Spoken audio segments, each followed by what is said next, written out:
Chocolate. 2 cups boiling water, 2 cups of boiling milk, 4 teaspoonfuls grated chocolate, 4 teaspoonfuls of sugar. Scrape the chocolate off the bar, mix it with the boiling water, and stir till it dissolves. Mix the milk and sugar in then, and boil for 1 minute. If you wish to have it nicer, put a small teaspoonful of vanilla in the chocolate pot, and pour the hot chocolate in on it when it is done, and have a little bowl of whipped cream to send to the table with it, so that 1 spoonful may be put on top of each cup. Cocoa.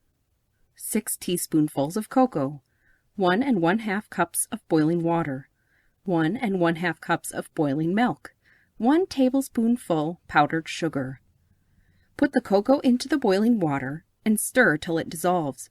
Then put in the boiling milk and boil hard 2 minutes, stirring it all the time.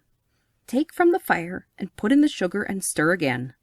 If you like it quite sweet, you may have to use more sugar.